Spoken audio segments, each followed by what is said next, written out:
Hello, everybody, and welcome back to another episode of In Between the Stitches. As always, I'm your host, Brady Wilson, and we have my co-host, Chase Olschwanger. What's going on?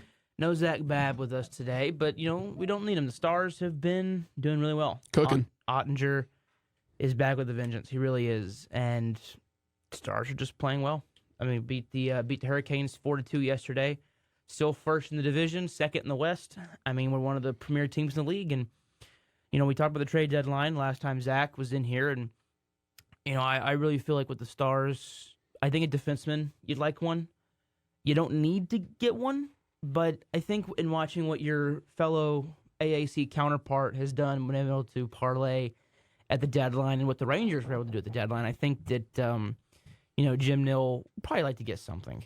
I think the only thing you really need is a defenseman, and if you want a third goalie, maybe.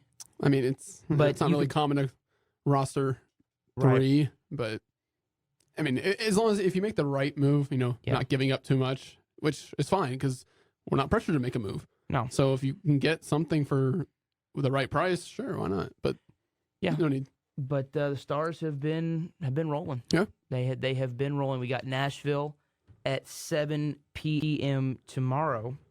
And this has been a bit of a tougher stretch for the Stars in the sense of road games. After you play Nashville, that'll been four of your last five have been road games. You beat Buffalo, lost Toronto, beat Montreal, and beat Carolina. So you have started out February with a pretty good record. Yeah. Only losing one game. Losing to a good team too. And then Nashville, Edmonton at home, and then 4 straight road games. Boston, the Rangers, Ottawa, and then Carolina again. Yeah. So, and then you finish out the Islanders at home, Colorado, and then Winnipeg at home. So, and then we talked about this coming into February, that this was a bit of a tougher stretch for the Stars because of that fact. Because of the fact that you only have 4 home games the entire month. And then I believe if you go to March, we are scheduled to be, there's a little bit more green on that on that month. So that's good.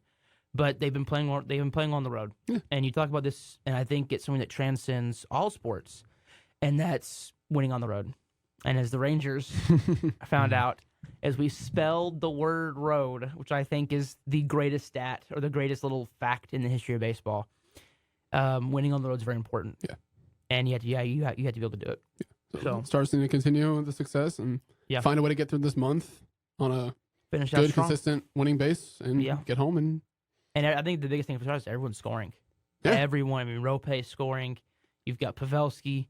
You've got March. Everybody is scoring right now. It's just really fun to watch. Sagan and Ben have really returned to form. It's really nice to watch. And I think for a time there, they didn't have anybody else that they could rely on, so they kind of just, I don't say got burned out, but they just kind of got burned out a little bit. Now that you have other guys that can take the lead as the stars of the team. Yeah, it was reliant on Robertson or Hintz or Duchesne, especially going in the start, middle of the year. Yeah. It's a very versatile team, I guess you could say. It is. And then you got the Mavericks, and it is not the doom and gloom that we've had previous to the season because they're on a 5-game win streak, 31-23, 7th in the West. But I think the big news for the Mavs is that 5-game winning streak. Plus, they did make some moves, Chase. Yeah, and we all knew it would happen. P.J. Washington and Daniel Gafford. Mm-hmm. So, what do you think? What did you think about the moves when they happened? And obviously now it looks really good. As I said, as we were talking about it for the last however long, we knew a move was going to happen, but what and at what cost? And I think Nico killed it. Cooked. He cooked. We got rid of people or players that, we needed to get rid of or that weren't playing. Yes, first round picks were involved. We knew that they were going to be involved, but that's what it takes to get, players to be a contender. Right. And they, we were 2 games, 2-0 with them. And they've been awesome, really, showing that defensive effort and, the offensive glass, the defensive glass, just the rebounding in general is, a whole nother level while they're still scoring as well. So, when Luka gets them involved immediately and you can see a huge spark in the team and looks like everybody's happy to be there. 5-0, 5-game win all on the road, except for the last 2. It was 3-game win streak on the road and then come back home versus the number 1 seed in the West and win in a dominant fashion, 30 points, 32 points, whatever it was. and it's just looking really good. And I have a stat here. Since Kyrie Irving had returned from his injury, the Mavericks have the best record in the NBA, the longest win streak in the NBA, the number 1 in net rating, number 3 in defensive rating, number 4 in points per game, and number 3 in rebounds per game. So what that says is, when you have your star players, one of your star players healthy, this team can, do some damage. And it's really showing. And when everyone's healthy, this team is dangerous. I think what Gafford has shown is that you can now miss Lively. Lively has been playing, and he's been street clothed, and you've been able to win games. I think that was what we've talked about on the show, is the fact that the Mavs weren't winning games with Lively out, and that was a huge problem, is needing that second center. I mean, I love Kleba, and I love, is it Kleba or Kleber? I love Maxey. Oh, he's been awesome. And I Powell is a guy, he tries his hardest, but we didn't have another center that could do what Lively does. And now you got Gafford. And he's been playing just like I think he's been playing as well, Yeah, I mean, everyone healthy. Powell's like the fourth center in the rotation, which is that's awesome. Powell's a guy that everyone needs. He's that glue, he's that guy that keeps everyone together. He's the veteran guy. He's the glue guy. Yeah, he's the veteran guy. He's the guy that's going to give it all he's got every time he's on the floor. Yeah, and that's what every team needs. And he wants to be here. He likes being here. His career has been. I mean, obviously he was drafted with Boston, but he's been here for almost 10 years, which is crazy to think about. But he's just a guy that everyone needs, and I'm glad that he's going to mentor, Washington, and Gafford, because they're still young guys. Yeah, mentoring Lively. So he's just the guy that we need. With Washington, I think he's been more of a defensive presence than anything. And I think that's, again, we talked about this. You don't really need scoring. You can get scoring, up and down this roster. You really, really need defense.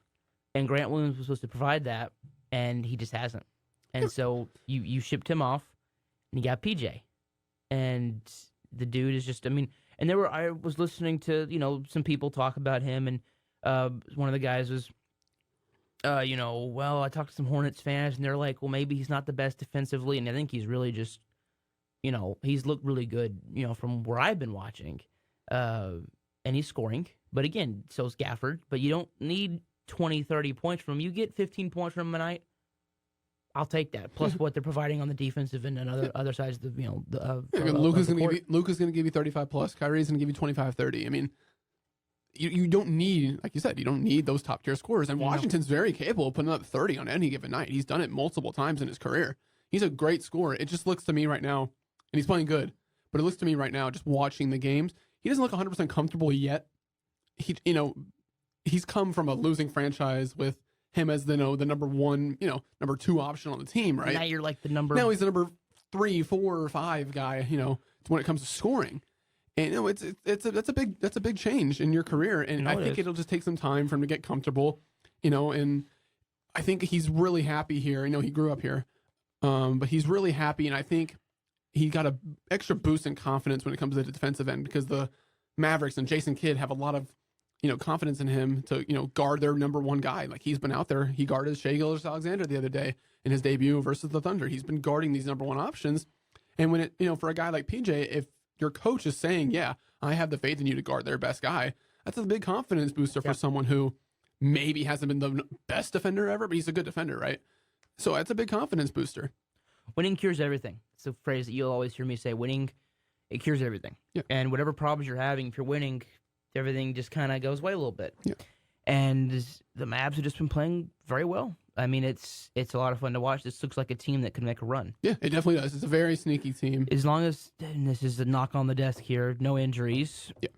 And then I think something else with the Mavericks we should talk about is, this kind of become a story, is everyone in the national media, how they're talking about us. I don't know if you've seen any of this, but, ESPN, Mavericks 5-game winning streak looks like one of the best teams in the NBA. The graphic, why does nobody want to play with Luka Doncic? And my problem with that would be this. This is not a Luka problem, okay? Because free agents haven't wanted to come here ever. This is not like a new phenomenon with Luka being, the guy in Dallas. This was something that was happening with Dirk. Yeah. Something that was happening before. This is not a new thing. The Dallas Mavericks can't lure free agents. That's not new.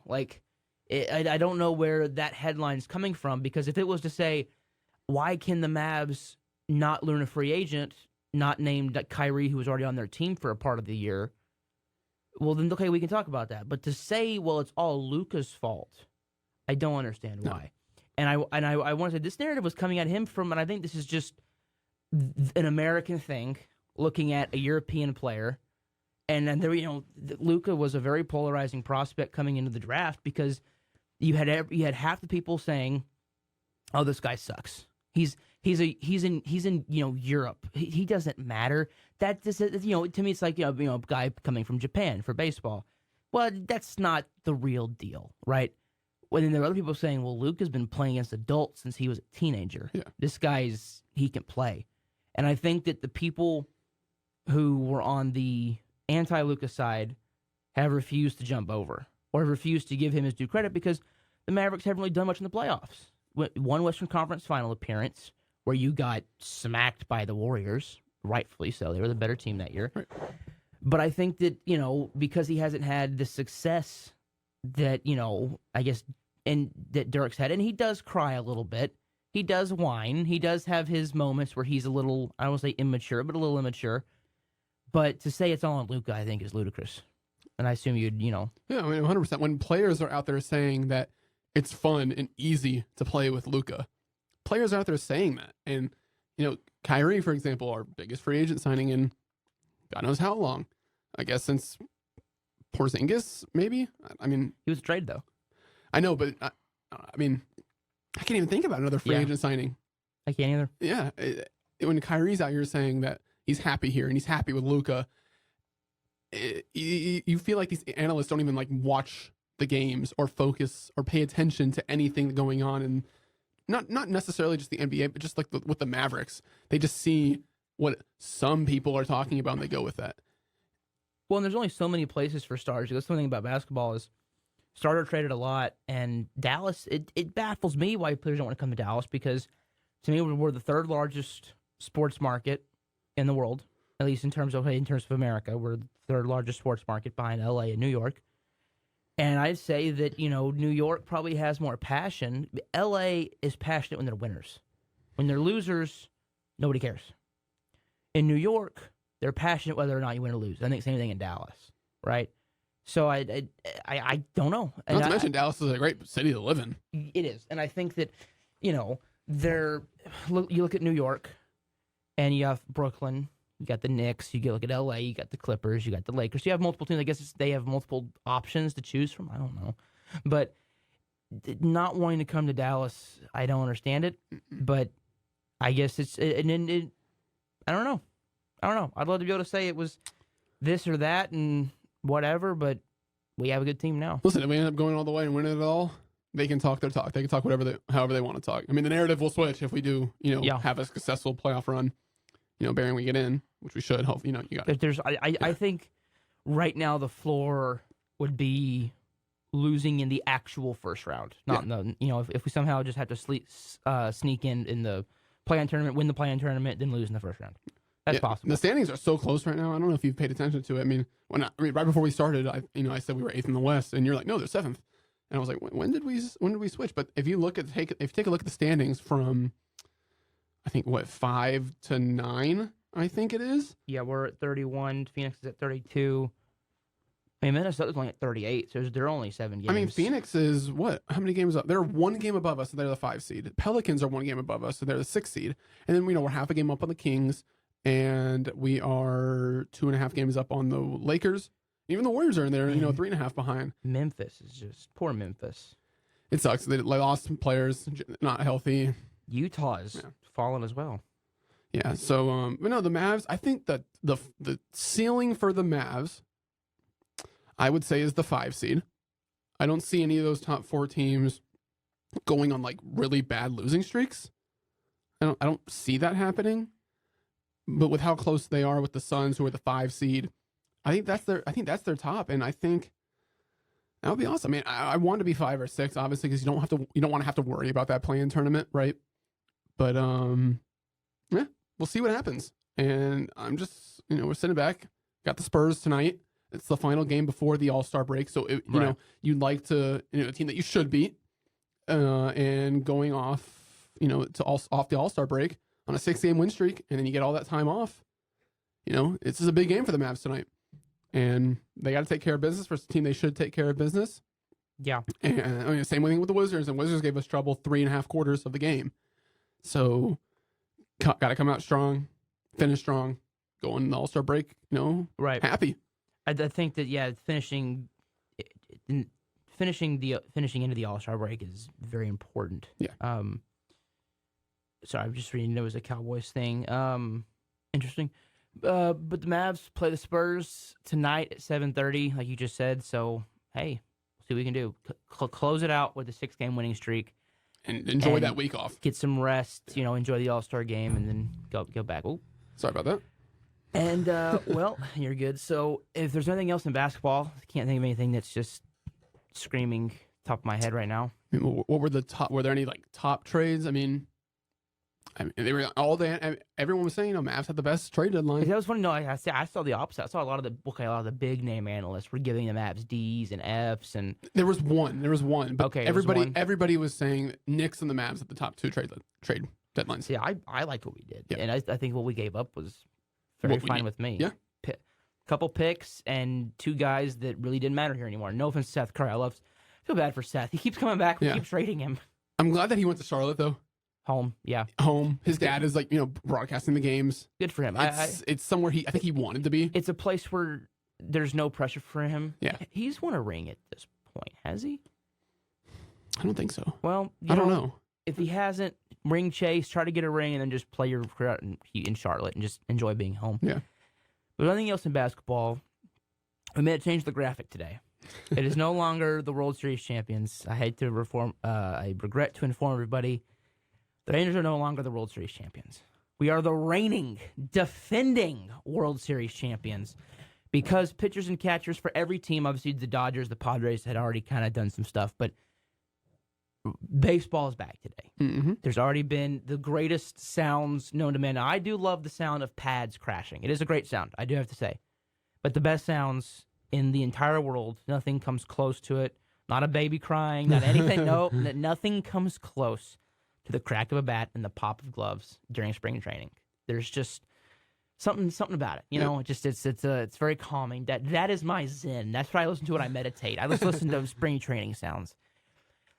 And we've had some MLB stuff. Let me rephrase that. We've had one MLB stuff. Jorge Soler of the Giants, 3 years. Good for him.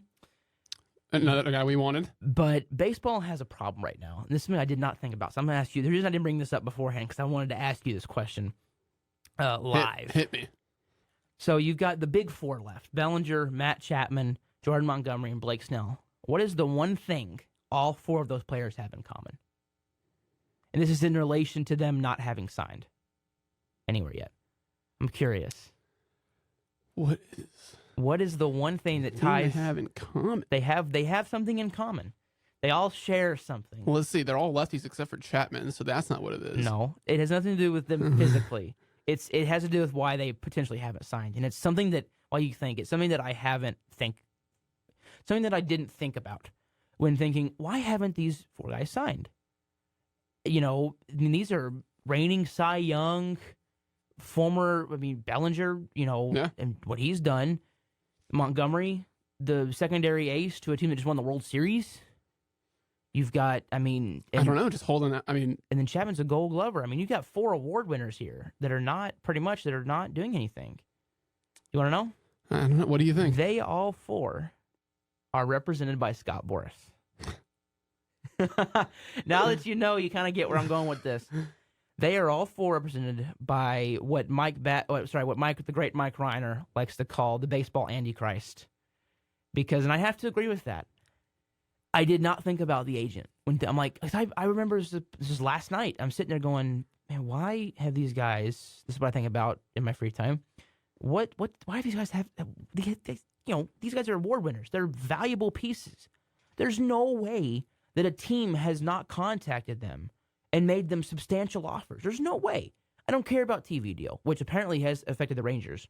So screw you to Evan Grant and all the other. I do like these writers. Don't get that. I love Evan Grant and the other writers, but to hell with them for this because it doesn't really matter. Yeah, apparently it has. Because Josh Hader came out and said the players have come out and said, I know that you know a lot, but yeah, apparently it has affected things, and I understand why. It made logical sense. We don't know where our money's going to come from, and even then, I still don't even understand this whole situation. It's just a mess. It's still affecting us because we don't have a long-term deal. Yeah. So the Rangers are still being affected right now. Like they're so saying they're now. I think Chris Young's bluffing. I think he is trying to get Montgomery back. I think he's trying to say that because he's pissed that Boris is doing his crap. I guarantee you I know what Boris is doing because I've been around baseball enough to know what Boris likes to do. Montgomery and Snell are both lefties. I guarantee you this. He's trying to get Montgomery signed or Snell signed and then demand more for the other guy. I guarantee you. He's done this countless times with other players. Well, hey, he it feels like he owns these guys. I represent these two players, and you're going to give Blake Snell X amount of years and X amount of dollars. Okay, finally a team breaks. Then he goes back to the other team. You know that deal we had in place for Montgomery? Yeah, well, Snell just got this much. So that means Montgomery's worth this much. I mean, it's classic. But as a team, you got to be like, well, Blake Snell, I think, is here on a higher level than Jordan Montgomery. But here's the thing: this is Scott Boras. It does not matter. The man will. The only thing that'll stop it was the story of Pudge Rodriguez walking into Tom Greaves' office and saying, "We're hammering this contract out now. I'm tired of this." Yeah. It'll take that, and I mean, pitchers and catchers have reported today they're not signed. They're not reporting anywhere. I mean, this is bad for baseball, and I don't blame the players. I mean, Scott Boras is one of probably the best agent in sports. I mean, he's one of the best at his job ever. So I don't blame them, but I blame him. He's got the team in a vice grip, and he's got baseball, it feels like, and that's a problem. I don't like it, and I'm blaming him now because it makes so much sense. I can't believe I didn't think about it beforehand.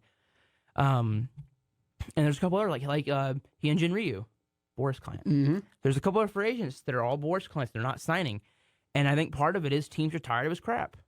That'd be my theory. It would be teams are tired of paying the premium prices that Boris sets for his clients. So they're just going to say, fine, we're not going to sign him. And it's kind of like an unspoken, because if it was a spoken agreement, well, then it'd be collusion and it'd be illegal, and it's something the owners have already done. That's a fun story in the 80s when the owners colluded to end free agency. But I think it's almost kind of like it's being like unspoken right now, like no team's touching these guys because Boris is wanting the moon. According to my source here is my father, so I take that with a grain of salt. Sorry, Dad, but that the Yankees offered Snell like 5,150 or 5,175 or somewhere in that neighborhood, and he countered with like 9,270 or some crazy number. I think it was like 9,270. What Snell countered with, which if he's thinking he's going to get 9,270, he's high. Yeah, you are not going to get. He's 31. He just led the walks. I don't care about the Cy Young. Cy Young's great. You had five walks per 9 innings. That's awful. That's terrible. You're a 5-inning pitcher. 5-inning. I mean, you're not a guy that's going to go 7 innings like a Nathan Eovaldi. I don't blame him. I would like Montgomery back, but if Chris Young is not signing him, I know this, and I think Rangers fans need to realize this. If Chris Young is not signing him, there's a reason. He's not going to do something because I don't think Ray Davis would tell him no right now. You just won the World Series. If you tell him no right now, I think you're a terrible owner. You don't say no right now. But also, people are not realizing, Garcia, Lowe, and Heim are all going to be coming up for contracts the next couple years. So signing Montgomery for 5-6 years, you're going to have to probably front load it, and so it doesn't bleed into those guys and into their extensions. Dunning's going to be due for an extension at the same time because they all come up in 21. Right? Tavares is somewhere in there because his service time is weird because they've called him up and sent him down so many freaking times. But it's not about just signing free agents. You have to retain the guys you have. And so and we've already seen them haggle with Garcia. So, I mean, it's, But so I got him. Got him. And he's not pissed, I don't think. But it's just it's a problem. I think it's a, what? Don't piss Garcia off. He might take a bat to Chris Young and Ray Davis's head. That would not be fun. But no, baseball, hey, spring training is here, and that's always fun, but you have 4 of the biggest free agents. Like we keep saying, like we said last week, I can't wait to, this week will be the week where we know where they're going. Right. And it's when just, when do we really think they're going to sign? I mean, next don't week? know. Next week? I don't know. I mean, I don't know. The problem is that I'm not an insider, so I Yeah. can't be calling people and be, hey, what's going on? But if I had to give an educated theory, so I'm going to call it, it's Scott Boras is not budging on his contracts, and teams are tired of his bull crap, and they're worried about streaming stuff because Bally is going under. Bally is the Titanic in its last couple hours. mm-hmm. It's starting to list.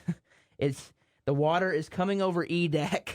The band is barely still playing at this point. Bally is about to be at the bottom of the freaking Atlantic. Yep. And everyone knows it. So I think the problem is that teams are hesitant for that, and teams are hesitant because there's a new I'm worried because there's a new CBA coming up.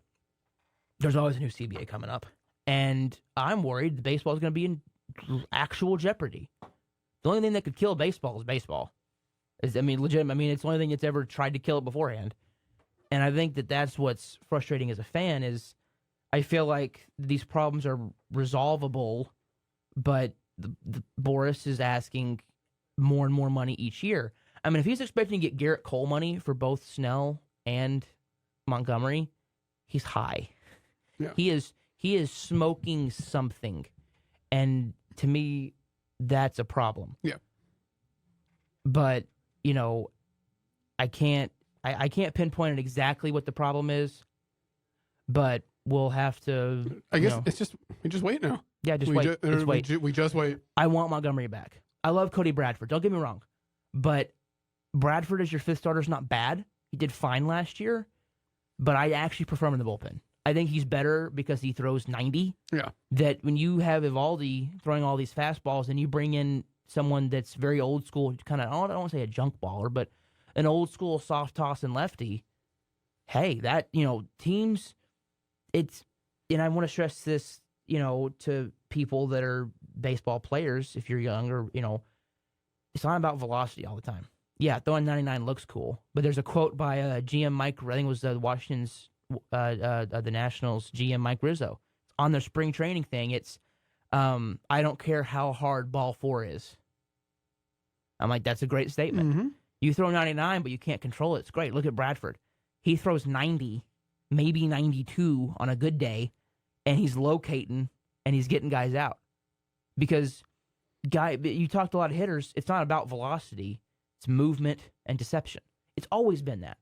But because, and I hate to say, Aroldis Chapman created so much buzz, and I don't want to say it's all on him, but the buzz in the 2010s of, oh my God, you have guys throwing 100 miles an hour. Every team's got one now. That's wonderful, but if you can't locate a 100, it doesn't matter. You have to be able to do it with some consistency. At least Nolan Ryan could locate with consistency. Yeah. If you can't locate, it doesn't matter how hard you throw. You'll get multiple chances. Teams will always give chances to guys who throw 100. But look at Bradford. Look at that Chapman contract. Bradford is such a great example of learn how to be a pitcher before you're worried about your velocity. Learn how to control, learn how to get stuff, learn how to make it move, learn how to throw it, and learn when to throw it. You learn all those things, then you learn how hard to throw it. Anyway, my 2 cents. Dallas Cowboys have hired their defense coordinator.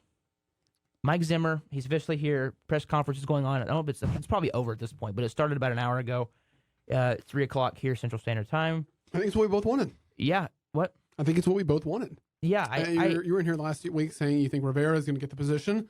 I was worried because it felt like a Cowboy thing to Right, do. exactly. Hire Ron Rivera. And I'm glad that we took at least some initiative to make a change.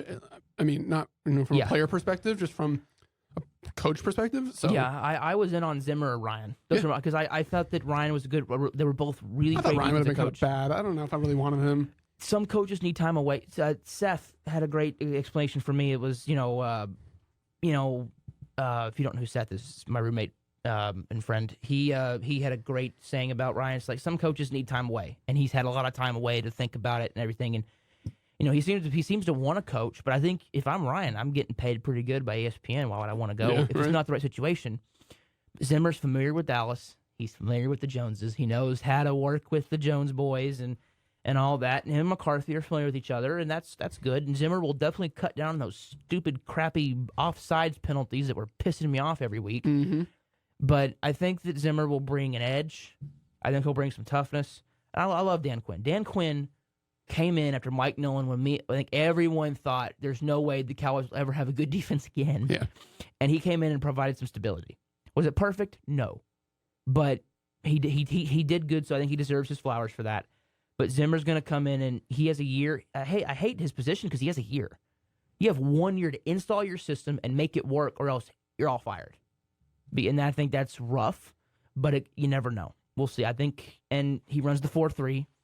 I think he may also throw some 3-4 stuff in there because he's had experience with that, obviously, when he was with Dallas and Parcells. But I like it. And Al Harris is staying. He's already announced. Mm-hmm. And apparently, Marvin Lewis, his name was brought up a couple times in the press conference. Not the best head coach in the entire world, but he was people forget, he was the defensive coordinator.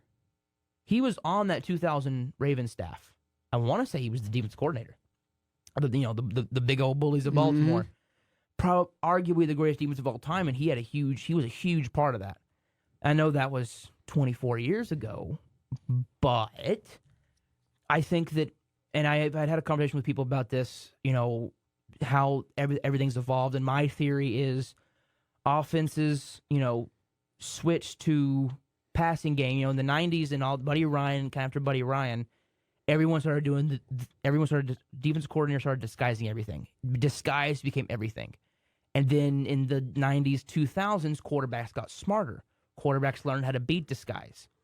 And then in the modern age, offenses started going a lot from the shotgun. Now that a lot of teams go a lot from the shotgun, not much under center anymore. Mm-hmm. You see a lot more shotgun stuff. And I think that was done to help with the disguise so that you see it move in real time. And then defenses realized, well, can't do this anymore. So now we're going to have to do other things. And then now I feel like the sim pressure, the disguise stuff's coming back because quarterbacks have gotten dumber and have forgotten how to, and they're not being taught. It was like you taught a generation to beat it, and then now this new generation hasn't learned it because there wasn't a need. Defense has got away from it in the especially in the 2010s. And now they're going to come back because a lot of these new quarterbacks have never learned how to defeat it. You've noticed Dak has a problem with it. A lot of Tua is notorious for his problem with coverage going from one thing, snaps, looks back up, it's completely different, and he doesn't know what to do.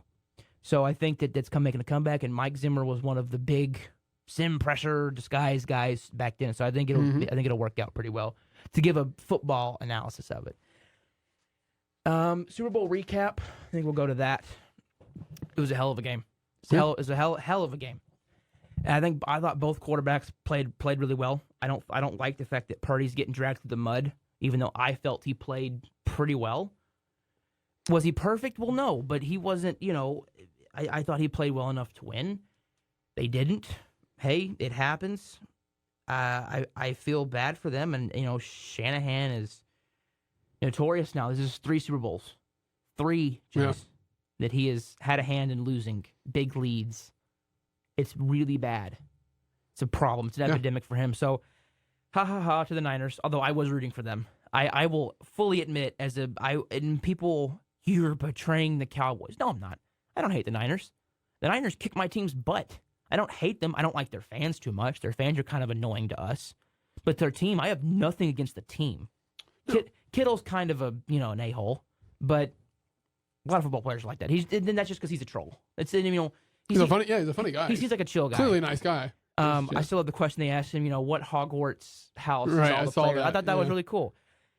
I don't hate the Niners. I hated the Aaron Rodgers Packers because I felt like in the playoff games the refs bailed them out and things like that, and they weaseled their way to a win.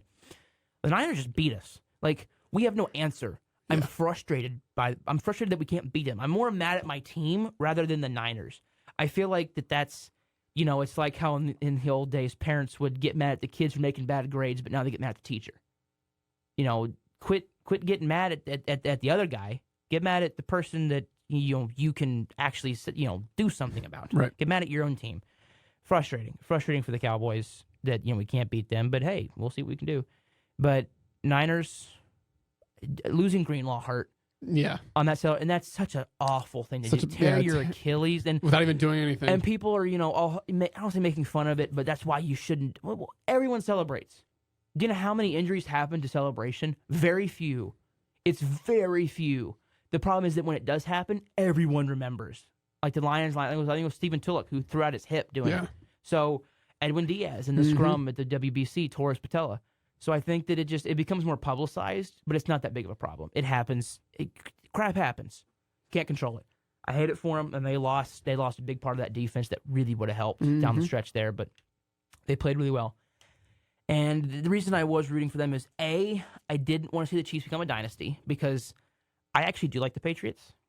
Again, Seth, that's his team, so they've kind of become my AFC team. If it's not them, it's either them or the Texans. I didn't hate the dynasty. I don't understand hating greatness. If you hate the team already because you're a Dolphins fan or you're a Broncos fan, right? You hate the Chiefs. That's fine. If the Eagles become a dynasty, I'd hate them too. I don't hate the Chiefs because they're I don't hate the Chiefs because they're a dynasty. I don't hate the Patriots because they were a dynasty. I hate the Chiefs because they're already acting like they were better than the Patriots. They're not. It's no. You guys are great. It's a little bit of recency bias, but it's great. But the Chiefs, they are officially a dynasty. Congratulations. Going for that three-peat. They could get it. Yeah. Spagnuolo's back. They Reed, the whole crew's coming back, and if they get Chris Jones.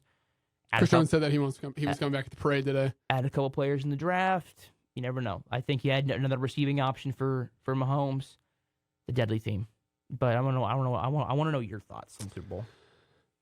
You know what? I don't really know who I was rooting for. there was a part of me that really wanted the Chiefs to win because I like Mahomes as a player and as a person, and the fact that now, it's debatable, but I mean, in my opinion, I think that he has just made himself the second greatest quarterback of all time. And I was rooting for him. I mean, I know argue Manning, Montana, but... Okay, are we arguing talent or greatness? Well, talent, I have Mahomes at 1. Well, talent, but Mahomes is probably 1 or 2, depending on where you want to put Rodgers and Marino. I'm just talking about pure... Well, I guess you can't really compare stats yet because Mahomes is just so young still. Yeah. But like on the, we'll say that as a pace, right? What he's expected to get, like at this pace. I think he's number 2. I really do. I think he's and I really do. I don't think you can go, well, this guy's projected to go here in his career, so that means he's here. I would say in terms of greatness, it's Brady, Montana, Mahomes. Mahomes has got That's 3. Fair. I'm okay with that too. Montana was 4-0. And the one thing I say about Montana was he revolutionized the game. I don't want to say Mahomes hasn't, but what Mahomes does is built off Andy Reid. What does Andy Reid do? He's a disciple of the West Coast. Who started the West Coast? Bill Walsh and Joe Montana. So they revolutionized offense that we're still using today. So I feel like you still got to put Montana That's up very there. fair. But Now, Mahomes gets 4. I'm willing to overlook the fact that he has lost 1 because I don't blame him for that loss. But, yeah, in terms of greatness... Yeah, he gets 1 more. Brady's got to watch out. He's got to, but if you want Brady, you have to get 7. You can't get 6 and go, well, you're better than Brady. No. You have to get 7. There is no... You have to get 7 to even make a case that he's better. And even then at 7, it depends on how many he's lost at that point. Yeah. Because Brady did lose 3. And so if Mahomes wins a bunch more and never loses 1, well then hey, we can have the conversation. But if they're at the end of his career, if they're both 7 and 3, it's hard to say, well, yeah, Mahomes is better because in terms of greatness, we'll see how they win. Right. This will be fun to watch as sports fans. But anyways, it was a great game. It was a great Super Bowl. And congrats to the Chiefs. Yeah, congrats to them. And we'll see what happens now in the offseason. Yep. But speaking of which, it's draft season officially. And we have our mock 1.0s. Now, I want to make a point here that I did make a bunch of trades because I think there's going to be at least 4 or 5 trades this year, if not more, for quarterbacks. Did I lose my draft? I think I might have lost. Oh, boy. I clicked out of it to look at like the NBA standings. You're good. And I think I might have lost it. Well, then I'll list mine and see if you can remember your pick. Yeah. So I'll kick us off here while Chase is going. I'll start with the first 3 picks. So the first 3 picks all were traded. I had Washington move up with Chicago. They gave up a haul. Hold on, let's see if I can. It doesn't tell me what I gave up, but they gave up a haul. They got Caleb Williams. I think Kingsbury wants Caleb Williams. I think it's gonna happen. Yeah. So I'm standing by. I only did 1 trade. I just did the Bears with Washington. I flipped them. because I'm not going in all that trade stuff right now. I'm just going off base of what the board looks like and what I think is going to happen if there's no trades. I did do the Bears trading down to number 2. Washington getting number 1. Washington going Caleb Williams as well. That's, yeah. So then I had the Falcons trading up to 2 with the Bears for Jaden Daniels. I think he's more pro-ready than any of Williams or May, and I think that they're going to go, I think if they're going to go quarterback, they'd go Daniels. And because of that, the Raiders then trade up with the Patriots, because I think the Patriots want Daniels over May. I think the Patriots get out of there, they get a haul of picks, and then they don't draft a quarterback. But, I mean, we'll see what they do. This is definitely a rough draft. Yeah. This is more of like, let's just go crazy. I plan on doing 4. 2.0 will probably be a little bit less trades, I will say. Probably be a lot more just controlled. If I had kept everyone the same, I almost want to say this, if there had been no trades, Bears take Caleb Williams, Commanders take Drake May, Patriots take Jane Daniels. I want to preface that. Mm-hmm. That's how I would have it. So if you do have your picks, or I remember I had the Bears still at number 2. I didn't do any trades. I had them going Marvin Harrison Jr. Number 3 with the Patriots, I had them going Jaden Daniels. And then number 4, Arizona, I had Malik Neighbors. At 4, I have MHJ, best player in the draft. Him and Kyle will be really a lot of fun. Mm-hmm. Chargers at 5, take a tackle. I have Joe Alt, kick him over to right. Him and Slater's your bookends. I was thinking about going Alt as well, and then I thought to myself, the Chargers love offense, right? And what's that one position on offense where they kind of lack? Tight end. You went Bowers. And I went Bowers to the Chargers. Fair. Neighbors to the Giants at 6. He falls a little bit there, but I think the Giants would like to grab another receiver. I had a Dunze, so I'm with you. Brock Bowers to the Titans. They seem to be really interested in him. They need a chess piece on offense. I think I'd Alt going there. They need talent, and I think they took Skoronski last year to play guard. Mm-hmm. I think they need a tight end. That's me. Yeah, So the Titans, I had Alt, and I can't remember. So the Bears. That many. So the Bears are at 8 and 9 for me because they traded back with the Falcons. With 8, they take Rome Odunze. My mic's cutting out. They take Rome Odunze, and then at 9 they take Jerjon Newton, the defensive tackle from Illinois. Basically, for defensive tackles, down to him or Byron Murphy from Texas for 1 and 1A. Newton right now I think is a little bit more highly thought of, so I had him go Newton. Yeah. But yeah, you can continue. I don't remember exactly what picks. All right, because I lost my draft. I lost my mock draft. If you remember, just like raise your hands. That way I don't. Yeah, no, keep going. Because I'm just gonna keep going. Keep going. 10 Jets. They need offensive line. If protecting Aaron Rodgers is not their number one priority, or they're not serious, I have Olu Fashanu. I have Fashanu too. From Penn State. I do remember that. Vikings, I think corner could be something they want to address. So I have the white guy, Cooper DeJean from Iowa. That'll be a fun storyline in the draft. At 12 for the Broncos, Sean Payton gets his quarterback. I think it kind of shocks people. I think everyone's expecting Penix, and I think he goes McCarthy. That's just a personal thing. And again, I want to preface this. I've done the big 6 quarterbacks. I have a first-round grade on Williams, May, Daniels, and Penix. Penix's grade is 5% injuries, just because you have to factor it in 2 ACLs. But I gave a first-round grade to Hendon Hooker, so clearly injuries don't factor in much for me, and I do it on the player. If I was factoring in injuries, Penix would probably be a 3rd or 4th round player for me.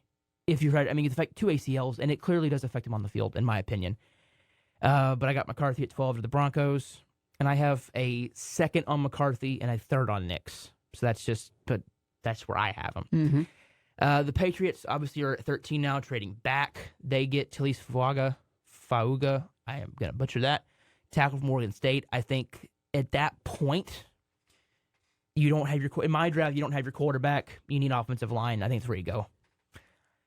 Seahawks move up 2 spots, leap the Colts just to make sure they get their guy.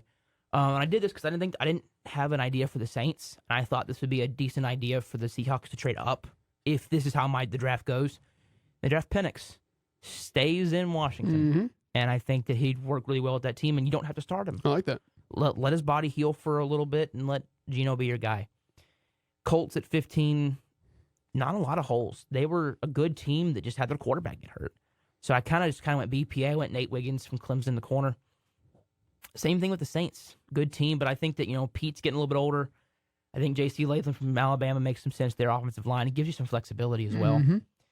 Then going up to 17, Jags, Brian Thomas, 6'4" receiver. I think they just would like to get another weapon. I like Ridley, but after him, it's just kind of some decent players, but nothing that really special. I think Christian Kirk's a good player. Kirk's a good player, but I think Thomas gives you something. Kirk's a slot, and I think Brian Thomas is the next. I like it. He's the next receiver. I think the Bengals go Graham Barton at 18. I'm going Barton because he can play tackle. He played in college. But a lot of teams think he's a guard. A lot of teams think he could be a center. He's something for the Cowboy fans, just saying, watch Graham Barton from Duke. I think that Barton is a really good player. He's physical, and I think he'll fit that Bengals system, and he provides flexibility on that offensive line, which I think they could really need.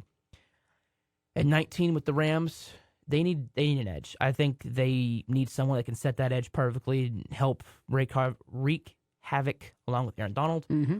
And at this point, if you notice, I had a lot of edges on my board. Latu from UCLA, Braylon Trice from Washington, Dallas Turner, but I went with Jared Verse from Florida State. I think he's a hell of a player. He reminds me a lot of DeMarcus Lawrence. Yeah. Steelers, well, that was bad. I just screamed into the mic. Steelers, they need help everywhere. I don't think Bo Nix is going to get drafted by them. I think they'd rather go with the quarterback later in the draft, personally, or a veteran. I could see that being what they do. So I think here you go someone to pair with Joey Porter Jr. And again, you have three options.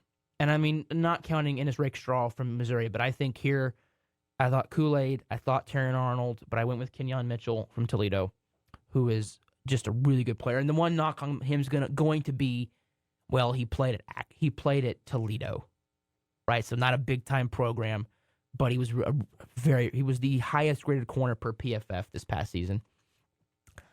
21 Dolphins, Jalen Phillips, tears Achilles. I think they need an edge. Dallas Turner makes some sense. Mm-hmm. People having Turner in the top 10, I don't see it right now because I think he flashes the potential. Reminds me a little bit of Tyree Wilson from last year, where he flashes that, wow, this guy could be really great. But also, he's not in some aspects. He overruns plays. He gets cut out of position a little bit. I think that there's just some concerns. I don't think he's top 10. I think him playing at Bama helps his case for being top 10. I think I had him going to Denver. That's fair. He definitely fit that system. Yeah. Eagles, they need corner. They need secondary help. I think Terrion Arnold, or I think you have your choice here of Bama corners. I think Terrion Arnold's their pick. I went Kool-Aid McKinstry. I think it's an Eagles pick. That's fair. They seem to like the Bama players. Mm-hmm. I think the Texans want to protect Stroud. They don't have a ton of glaring wow, that's a huge problem. I also thought Byron Murphy. I thought someone on that interior. That's what I went with. I thought someone. I went Byron Murphy. Someone to pair with I'm forgetting his name. I'm blanking. Will Anderson. Yeah. Someone to pair with Anderson, defensive rookie of the year. I think would have been really scary. But I decided to go with Amarius Mims from Georgia. Get someone to protect Stroud. Cowboys, it's easy. Jackson Powers Johnson, the center. I think he's already better than Biotish from his college tape. Watching some of Bo Nix's stuff, and of course, as I keep hitting the mic. You're still talking though in the mic. We can still. Am I? Well, yeah. It's right. It's my headphones. I can't hear. Okay, So you can still. Okay, we can still hear. Cool. Yeah. It was bothering me. Yeah. Sorry. Watching some of that Oregon tape, and obviously the cut ups are the offense, so you get a lot of the running plays, and a lot of the running plays. Man, there's a hole. There's a big running lane. Well, who's creating that? Oh, look, the center. So he was just a difference maker, man. And I think that he steps in day one, and he's your starter. I would love Jackson Powers Johnson. I would be crying on our draft broadcast if he fell to us. I don't think he falls. But he was off my board. I don't think he falls. But if he does, I'm just saying to everyone right now, and I kind of got made fun of for saying Tyler Linderbaum. I can't talk right now. I got made fun of by some of my family members for saying his name 25 times when we were on the clock. Well, guess what, everybody? You're going to hear me say Powers Johnson, JPJ, probably about 1,000 times from now until the last couple of days in April. Mm-hmm. So I had us going Brian Thomas Jr. That's fine. Yeah. You seem to want a receiver. I do.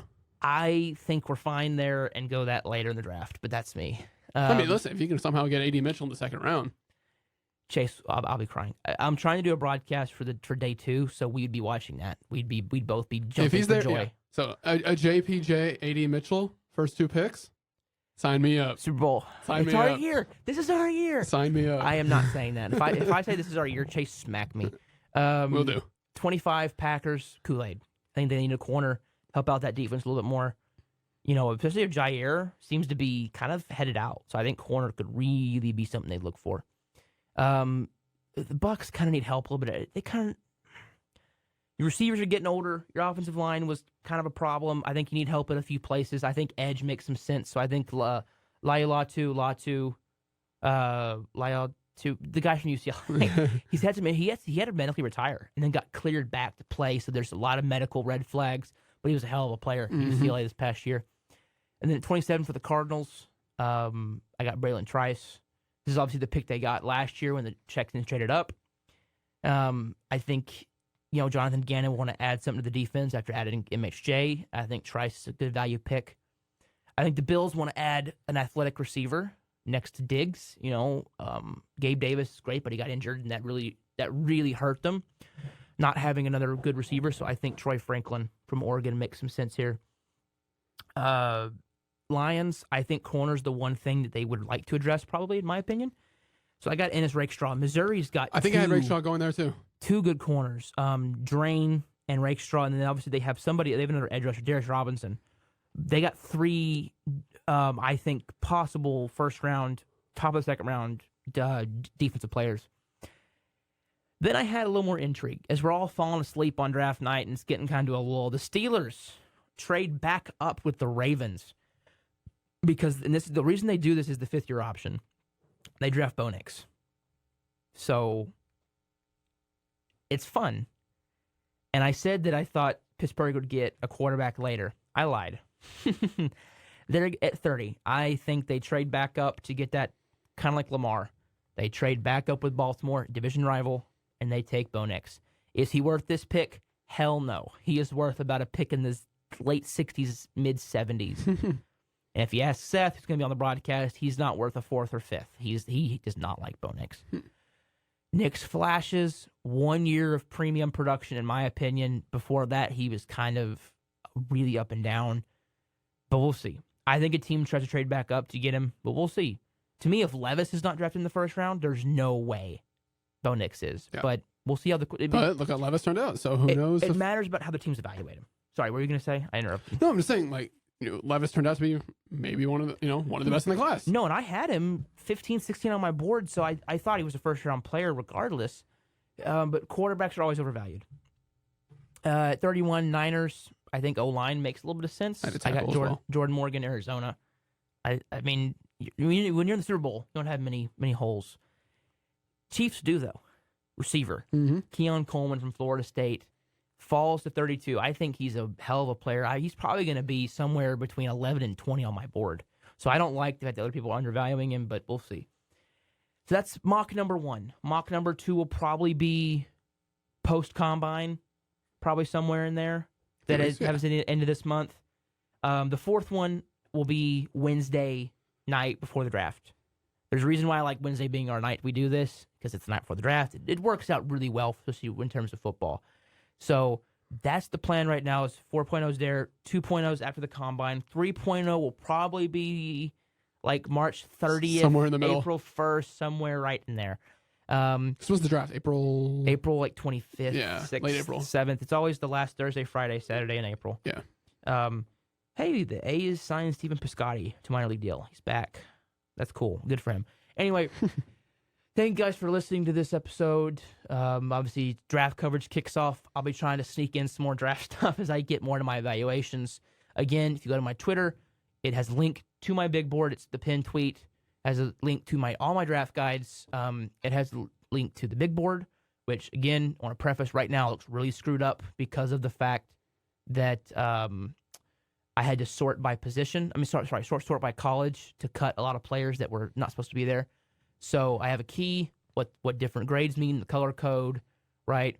So far, I've done Marvin Harrison Jr., Daniels, Caleb Williams, Drake May, Neighbors, Odunze, Penix, McCarthy, Nix. Everyone except McCarthy and Nix have first-round grades. So, I mean, obviously I knew Marvin Harrison was going to be a first-round grade, but, wanted to watch the film before I made my final evaluation. No way, there. really? Yeah, and everybody else obviously has the draft guides, which has all of my scouting reports, and then a cut list, which is the names of players that were cut from the draft board. All the guys, the first several pages were cut because they weren't part of the draft. I had to get it from I won't say a sketchy website, but a sketchy website. So then everyone else, right now we're about 580 players, cutting it down to about 400 is the goal. All right. So, ladies and gentlemen, we will talk to you guys next week. See you later.